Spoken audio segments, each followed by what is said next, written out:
Hello and welcome to another edition of UpFront. I'm Na-Hyun-kyung. Hello, I'm Yoo Jong-soo. Now, the entire nation is excited about Pope Francis's 5-day visit to Korea. Yeah, today we discuss the significance of the papal visit and the impact it could have on the Korean peninsula. And in the studio, we have former ambassador to the Holy See, Thomas Han Hong-soon. Thank you for being here. And Father Vincenzo Bordo from the Missionary Oblates of Mary Immaculate. Welcome to the program. Thank you. Now, before we start today's discussion, why don't we get a brief introduction to Pope Francis first? Pope Francis, champion of the poor.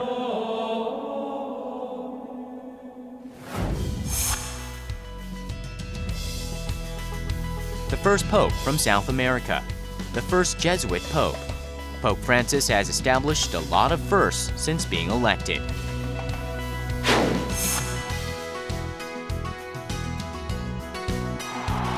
The Pope was inaugurated in humble and casual clothing and chose the name Francisco, which symbolizes humility and honesty.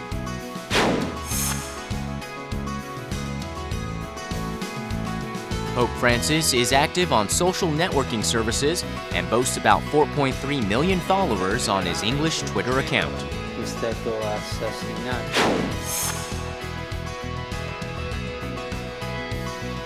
He has also raised the issue of corruption within the Catholic Church.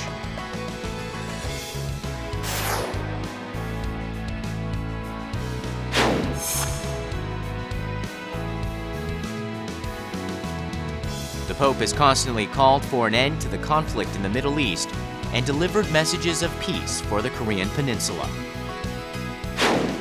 And the world now views the Pope as one of the most influential figures in the world.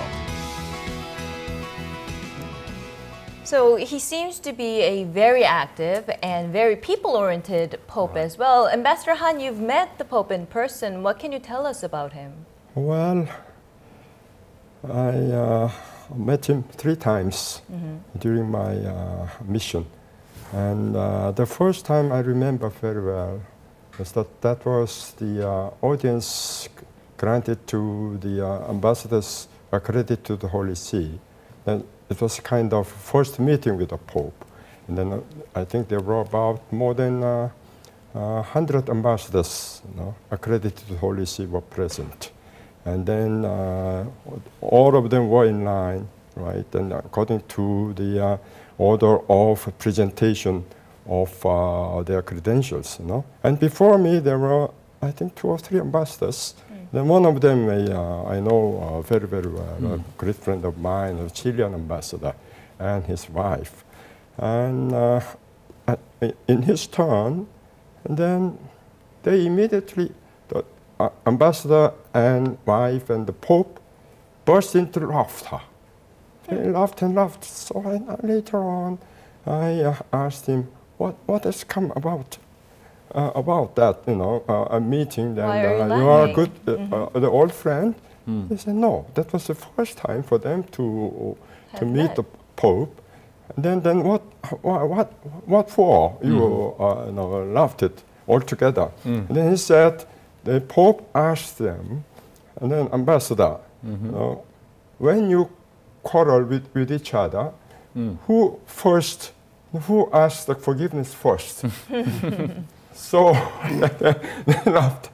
So it's informal and makes you feel as an old friend. Right. That's all I can say. So he has that quality definitely when engaging definitely. with people. Yes. So very friendly. I mean informal because you don't need to get nervous. While before him. So it's I think this is a big gift, great gift of God, granted to him, I think. And Father Bordo, you've written a letter to the Pope, yes, and right. I hear you had a response. That's right. I know his passion for the poor, especially when I heard that for his birthday, he invite homeless people for the party. I'm working for homeless people. I was so astonished, happy for that, And I wrote a letter to say thank you for this and bless our work in Korea that they are working for homeless people. And he replied through his secretary and say, I pray for you, I bless you, your work. So I was so happy for that. That has been a grace for me. Mm-hmm. And you told me also that it's unusual for popes to have their parties or birthday parties with... Never happened in the history. And that time, what I heard, what I saw in the pictures, not just homeless people, but homeless people, dog also invite together. A in homeless the Vatican. dog was invited. Yes, that's right, together. And that was astonishing, beautiful, really beautiful. That is the true image of the church. Right. Now, how can he then make the best use of his influence? I mean, he's already doing that. He's delivering many different messages to the international community, but how can he best, what's the best way for him to do that? Live a long life. No. So you see, the father is very content with Pope Francis. But also what he started is completely new inside of the Vatican itself, in the church, in the community, international community. So he needs, up to now he spoke a lot, he did some things. He needs a time to make culture, not just good speech, good ideas, but it should be life, culture. It takes time. So he needs also, he has to take around him people like him to run in the same way the church and all the Vatican, everything is around. So he needs a lot of time to really put on the table, realize what is already started. Mm-hmm. He started some things. He needs time to realize that, I think. Mm-hmm. Maybe I should have asked this question first. Aren't the popes not advised to meddle in politics in a way? So him praying for the peace in the Middle East, for some people, they can see it as meddling in politics that way. No, that's not the, meddling in the politics, because all the popes have shown concern for the economic, political, and social matters. But the way was different, not involved directly in the politics. For example, I tell you one thing. Perhaps the so-called meddling in the social matters was started by the previous pope, called Leo XIII. In 1891. He published a very important document called Working Conditions, Workers' Conditions. There he proposed and insisted upon the better working conditions of the people, of the workers, and of the poor, and so on. And then that provided the momentum for the labor law in Europe. And then that went to the United States, and then came to Korea. The basis of the labor law was, laid by the Pope. That is the way the Pope intervenes in the social and political matters. So by let's say announcing, by proposing, by condemning sometimes, but to propose the moral principles. And you call it the principles for reflection of the social matters and criteria for a judgment.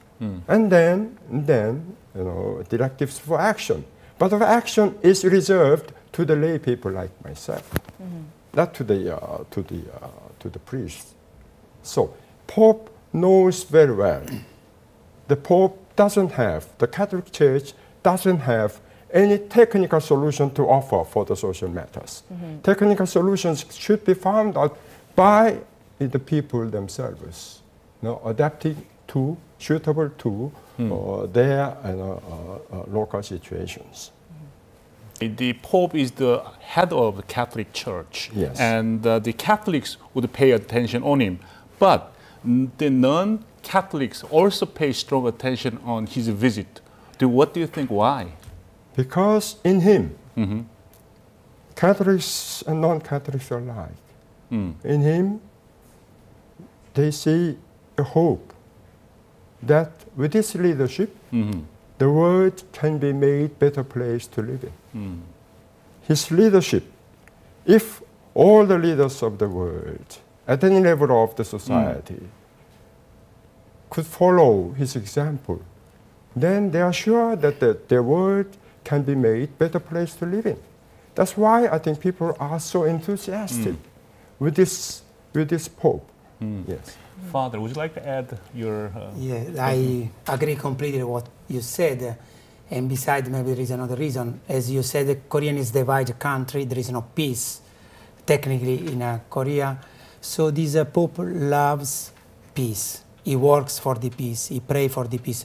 The last month, just between Israel and Palestinian, he couldn't do nothing diplomatic because it's a complex, so difficult. But he make a meeting of prayer in the Vatican. So also in Korean people there is a hope for peace in Korea through this person, through the faith of this person, his leadership, his prayer, his faith. So also there is an expectation about peace, I think, and hope, as Justice said. Well, Father, what distinguishes the Pope Francis from those before him? What is so special about him? Well, just a feeling.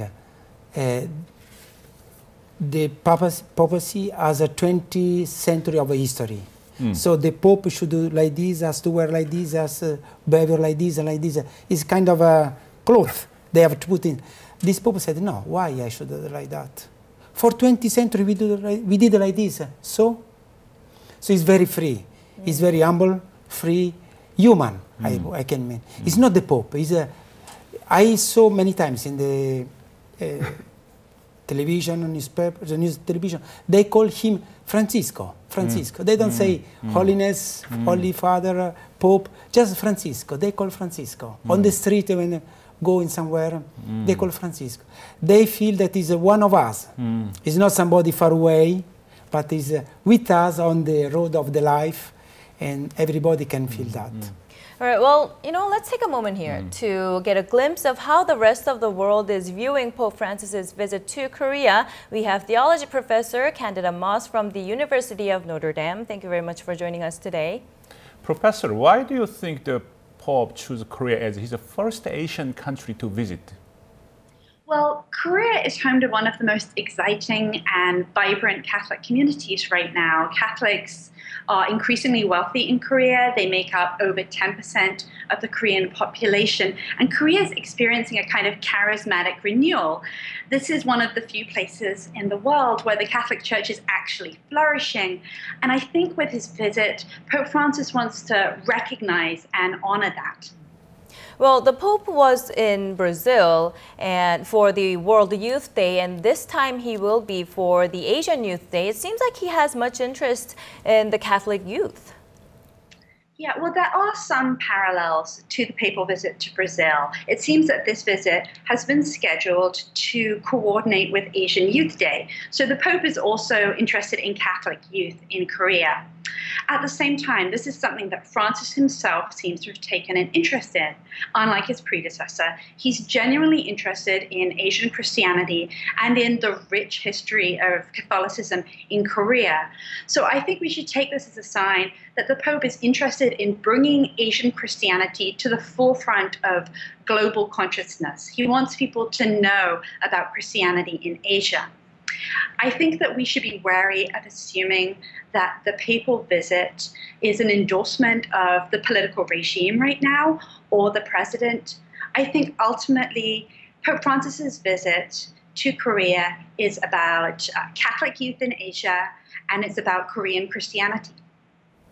And we also have the North Korea factor here. Can we expect a strong message from Pope Francis regarding North Korea? And if so, what message would that be?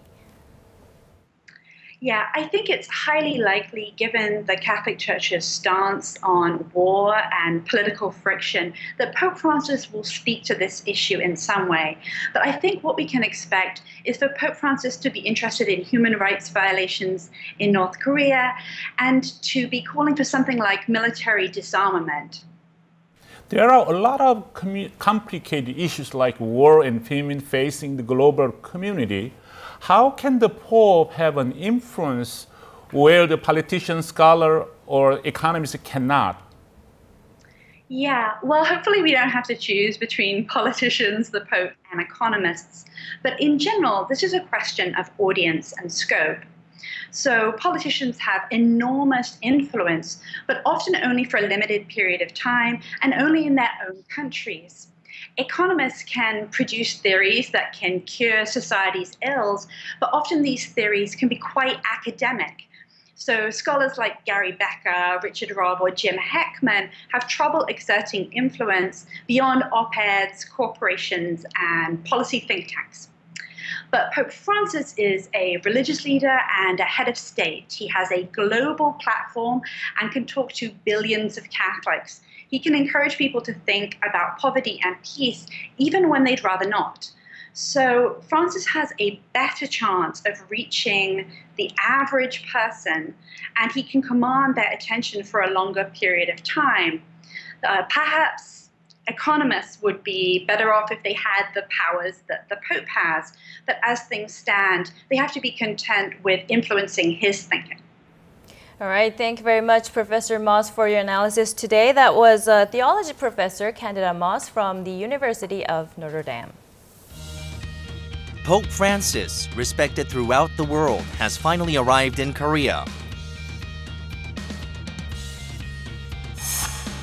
The papal visit started with an official welcoming ceremony and was followed by a full schedule of events.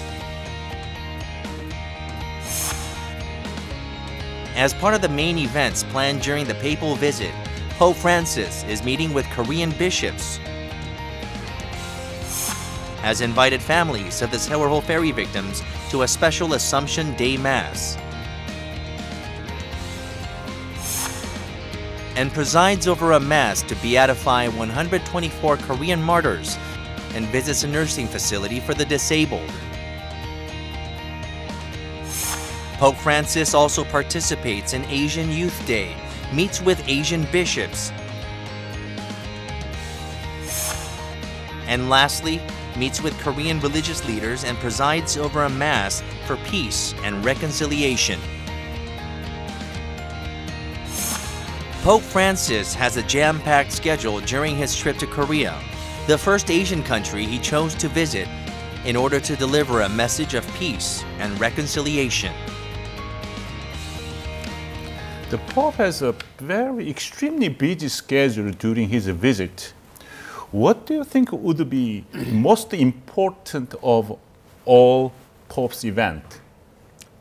16th of August, Yeah. I mean the beatification of 124 Korean martyrs. That is, I think, the most outstanding event to be celebrated by him. Because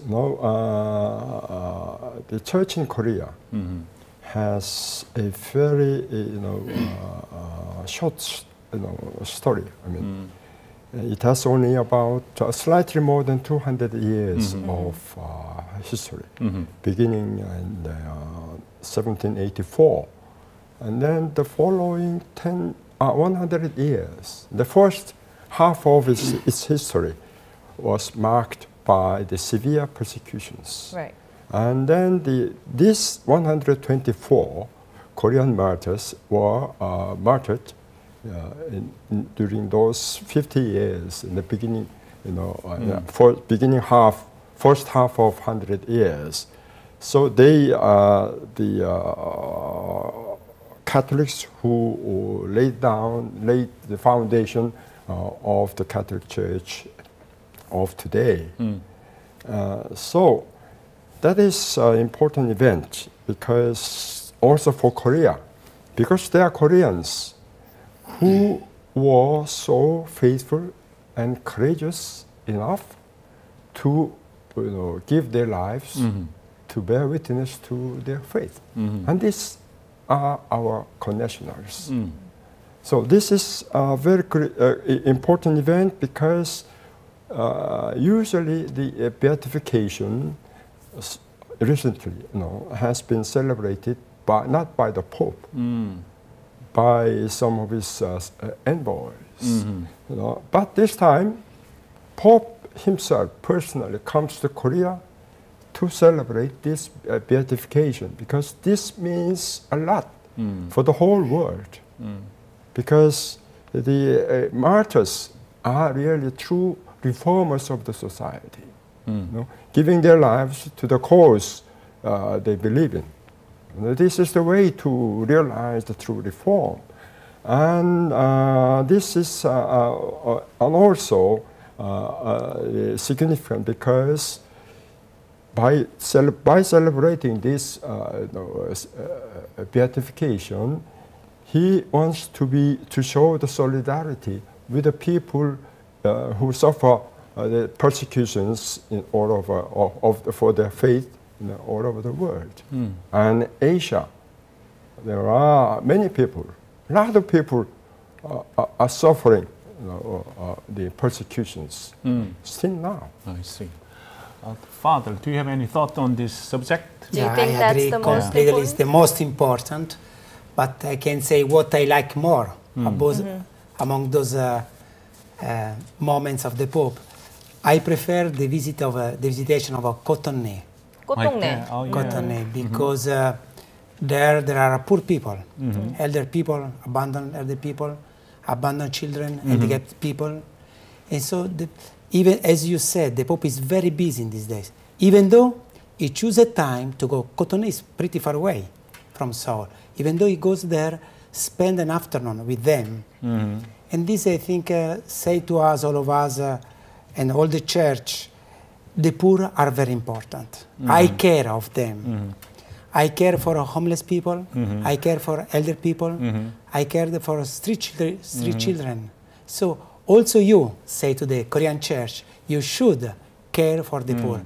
What I feel is this one, for his choose Cotonnet and visit them, there, those people. So I like this moment of the Pope, what he chose this moment. Well, you know, many are hoping, though, that the Pope's message will give momentum to resolving some of the controversial issues. For example, here in Korea, perhaps about Japan's wartime sexual slavery as well. Would you think that Pope will address those issues as well? I think in general, he will address the questions of human rights issues. I mean, human promotion. So that was, the violation of the human rights happened, during that unhappy, period of the Korea, and I think also Japan, went through. So I think his message for reconciliation between the peoples, that would mean also that would include also that questions of sex slave. I think. So, and then for the reconciliation to happen, then one should ask forgiveness to God and to each other. Yes. So if the Pope addresses the issue of Japan's wartime sexual slavery, would that have an impact perhaps on the Catholics in Japan? Yeah, I think so. Is what is said often, the Pope is interested in people are suffering, in the sufferings of a human being. So everywhere there is a suffering, the Pope is there with a compassion, love, hope, healing. So few words from him can be a good occasion for Korean side and Japanese side to understand deeper and better, not from political view, but from the human point of view. People are suffering, people suffer for this. So should be face this problem and healing this problem through forgiveness, love, understanding, reconciliation. I think the Pope can play a role in this issue. Well, Professor Moss mentioned it earlier, but why do you think the Pope squeezed in the youth event into his schedule in this visit? Well, he say always, he speak a lot about hope. And the hope of the humanity is the youth people, young people. So grow up them with good values, give them models to live. I think is a hope for the humanity, a better world. I think there is interest also for the youth. They are beautiful. They are the future of the humanity. So give them good input, good values to live. Is a hope for the humanity, for the society, a better society. So the Pope can also have or make the youth and the young people become more interested in global affairs as well. Certainly, I'm sure. I think that's a great benefit. So not only for Korea, but not only for Asia, but it is also for the whole world. One of the subjects that the Pope Francis has been working on is promoting harmony among different religions. Yes. And the Pope Francis presides a mass and he invites 7 leaders from different religions. Yes. Do you think what outcome would the Pope produce during this visit? I should say first that Korea is one of a very few countries in the world where the different religions coexist peacefully. They don't fight each other for the cause of religion. Very rarely. Religion shouldn't be the cause of conflict. It should be the cause of reconciliation and peace. Right. So his meeting with these leaders will consolidate and will promote this kind of coexistence, peaceful coexistence, and still further, the religions should collaborate with each other to promote the common good of the peoples, for the justice and peace in the world and in Korea. And then his meeting with them will strengthen further, enhance this collaboration. I'm sure about that. Father, as a foreign-born priest, do you think Korea's religion, in terms of when he mentioned the reconciliation, peace and harmony, would it be the example for the Pope to promote in the world? Yes, I agree 100% with the professor. What he said is a blasphemy to fight and to kill in the name of a religion, as happened in the world, in the Arab country nowadays. That is absurd. It's a blasphemy. Cannot. So the fact that in Korea religion live together, cooperate together, stay together is an example for the world itself. So it's a good example, and that's some things we should underline this for everyone in the world. All right, so many people are interested in the Pope's visit. We had a chance to interview an Italian reporter and hear about how she thinks about the Pope's visit to Korea. Lui già in Argentina aveva promosso un'associazione che si chiama Renacer, rinascere in spagnolo, che riuniva tutti i familiari, i genitori soprattutto, di ragazzi morti magari in incidenti, morti. Per lui sicuramente ricordare le vittime della tragedia del traghetto a Jeju-do sarà per lui un'occasione di ritornare proprio a quell'esperienza. Lui è molto vicino ai genitori che hanno perso un figlio, perché sa perfettamente che è il dolore più grande.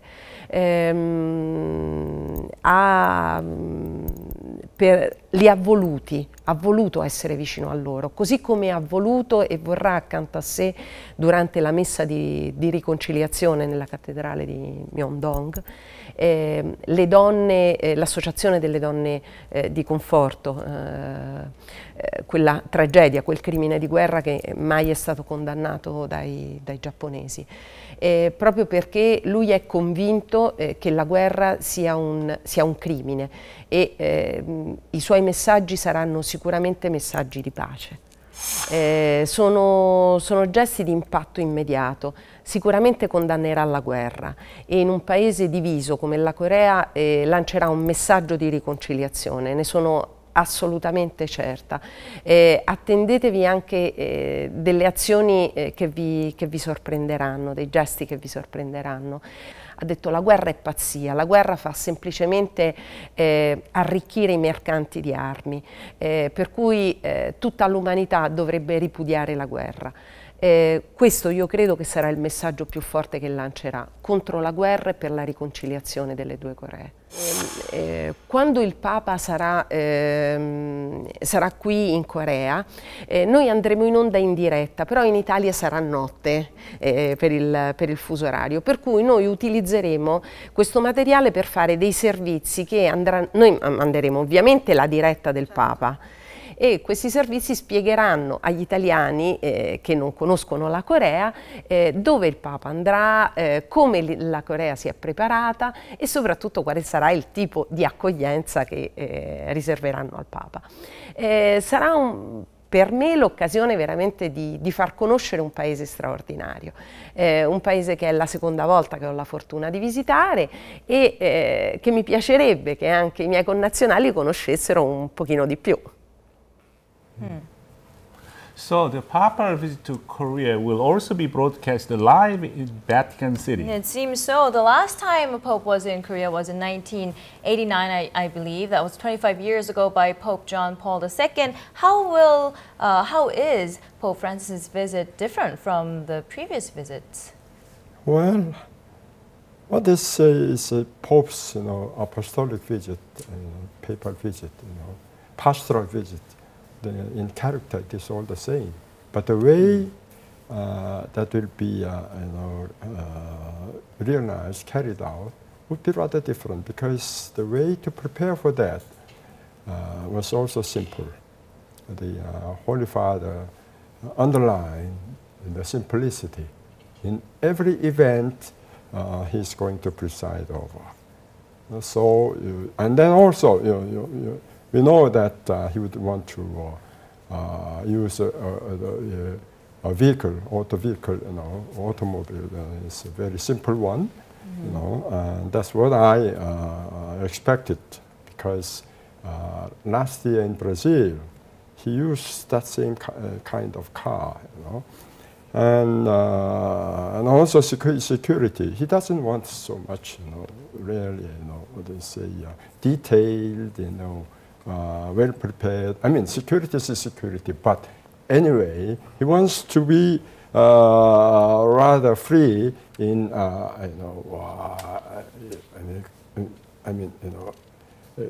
contacting the people, right? So he would be he would reach out to the people spontaneously. Spontaneity and then informality are the characters of this visit. So approaching the people. Approaching the people, yes, of course. And being closer to them. Yes, yes, of course. Otherwise, he said he will be very sad. About security, I read, and I think it's true, that one day the chief of the security approached the Pope, said, Holy Father, it's our job to protect you, and this is a dangerous situation, so you must follow what we say. And the Pope seems to reply, that is your job, I understand this. There is also my job to meet people, stay with the people, close to the people. So you understand my job also. So he said, I know that I risk, but it's my life. It's what I'm supposed to do. So he doesn't fear the problems that can be about security. He said, no, I want to stay with the people. Please understand me. Because this is my life as a pastor of the people.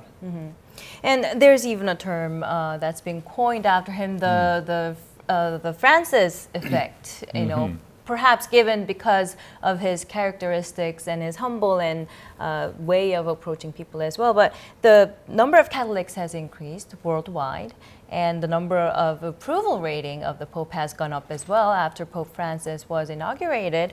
And the Vatican City and Brazil have become even bigger tourist destinations. So the question is, how will Korea be affected by the so-called Francis effect? For what I read, with the Pope, 2,800 journalists will come to Korea. It means a big event everywhere. It means like Olympics or something like that. So everywhere, as he said before, in the world, they will see Korea. Which country of Korea?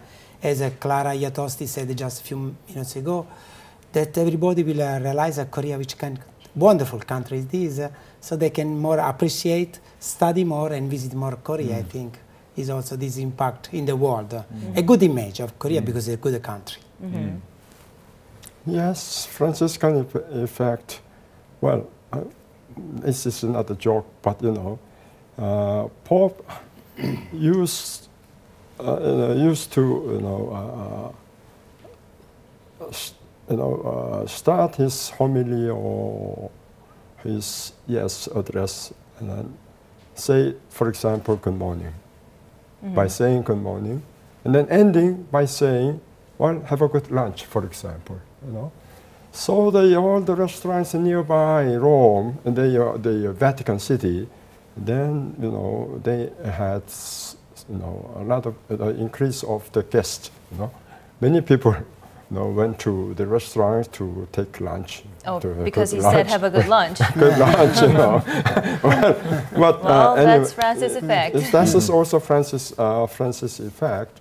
And then many people return to the church. You said increase in number of Catholics. In Brazil, for example, they all return to the church. Not only in Brazil, also in Italy. And then pilgrims or tourists. The number of the tourist pilgrims increases. Tourists to Italy and tourists to Rome increases. Well, a lot of people, or did you want to add something? Yes, just what he said. There is a statement he said, he picked up from another pope. The world nowadays needs master more than teacher. What I mean, in Latin is very strong. The teacher is the person learn some things and teach to the others from the book. A master is some things accompany you in the life.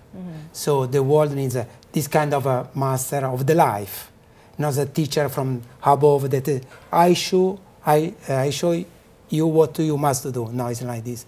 Let's go together. We need this kind of leader, and he's doing like this. He's acting like this.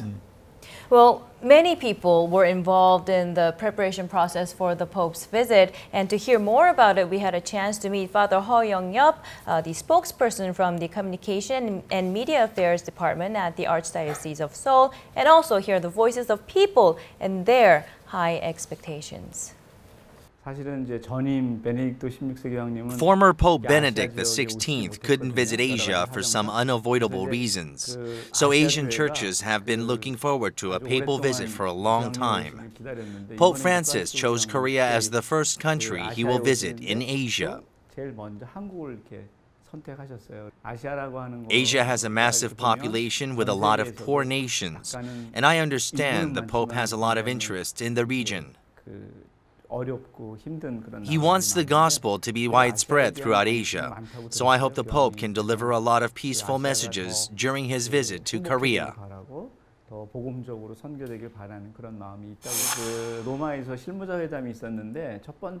When there was a working level meeting in Rome, Pope Francis put the most emphasis on humility and simplicity, saying that it should not be a fancy event.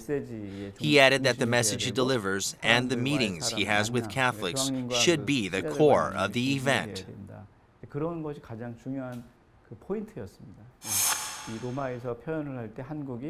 Pope Francis said he hopes Korea becomes a door for missionary work, one that develops collaborations with other nations. As Korea is a country with religious diversity, the Vatican has a lot of interest in the peaceful and harmonious atmosphere here among different religions.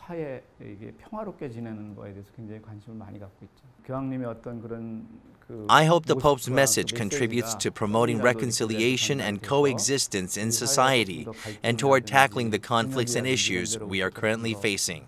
On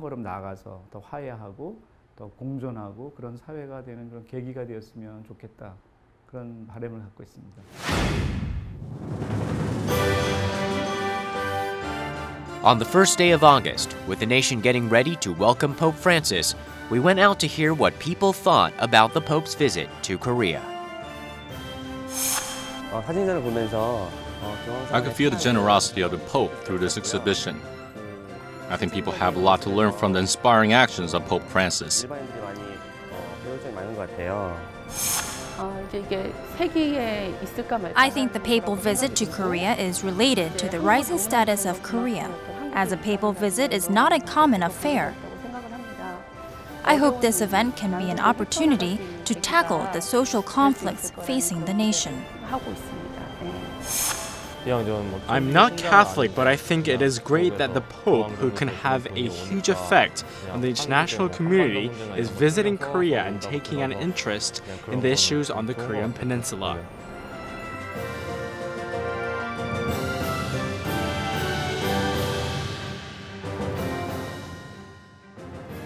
As the Pope always sets out to defend the weak, the poor, and people who are being oppressed, we can also cooperate and take care of each other with the Pope as a role model.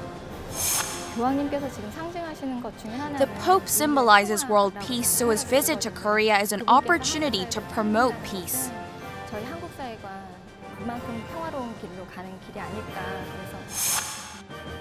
Pope Francis, a guide for the weak and the poor. The whole nation is looking forward to the message of peace the Pope will deliver during his visit. So the people definitely are looking forward to the Pope's visit. Now, where do we go from here on, though? What can the Korean Catholic community do to carry on the momentum, or even the government for that matter, to carry on the momentum that Pope Francis has generated? Well, I think for the Catholic Church, there's a need for deepening their faith. Then the faith is not only for themselves, but also for all people. I mean, the church is not only for the faithful, for its own members, but that exists for the good of the people at large. So for that, I mean, the important thing for the Catholic Church in Korea is to put into practice the teachings and examples of Pope Francis. That is a very important thing. And for the government, I should like to mention that for the Pope's visit to be made possible to any country in the world, there are two things which are indispensable. First, invitation of the head of state, the government. And then second is invitation of the bishops of the Catholic Church there. Unless there are those two invitations, then Pope would never go to visit any country. So Korean government and President Park Geun-hye, I think she is the first head of the state to send the invitation, official and personal invitation letter to the Pope just around the end of last May. Last year, the May 2000, May last year. And then came the invitation of the Bishops' Conference. But why then Korean government has been so eager to have this visit of Pope Francis Pope and the Pope Francis in Korea? I think there is no other political reasons. No political reasons. Only one reason for that visit is to enhance the position of the nation. I mean, to enhance the culture and the spirit, spiritual culture of the country, of the nation. To enhance the position of the nation, then there is a need for promoting the culture of love. Otherwise, that doesn't make any sense. So government is interested in promoting the culture of love. And for that, then there is a need for promoting the globalization of solidarity. I mean, for that, we need to overcome the globalization of indifference. Then Korea should take the lead in this globalization of solidarity, and in this overcoming the globalization of indifference. That's the only reason why the government has been so much interested in it. So, for the government to do its own best to promote this culture of love in Korea, and for that, I think the formation at the grassroots is the first thing to do. That can't be done, by anything else. And then persons, the people, should be converted, should make conversion to this, idea of promoting the culture of love, overcoming, globalization of indifference. Right. Right. Father, you've also been and lived in Korea for many years and done a lot of charity work here. Do you also have an idea of how Korea can carry on the momentum that the Pope has generated? As the professor said, for sure the Pope will speak about solidarity, love, peace.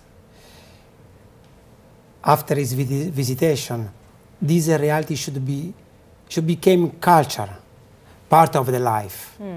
So it will be an effort, a conversion, as he said, for, first of all, for Christian priests, bishops, Christian people, Catholic people, to practice that. And after bring this in the society to change the society, to make a better society, a happier society, not with the money, with the love, solidarity, understanding, compassion. That I think will be a wonderful things for Korea and a wonderful fruits of this visitation of the Pope. We all know that in heart, but it's always hard to, somehow it's difficult to practice that in real life. That's right, it's not easy. Well, unfortunately, that's all the time we have today. Thank you for your insight today. Thank you for this lovely conversation today. Well, we'll have to see how Korea will indeed carry on that momentum that the Pope has brought on to the Korean Peninsula, but we'll leave it at that for now. Thank you for watching. We'll see you next week.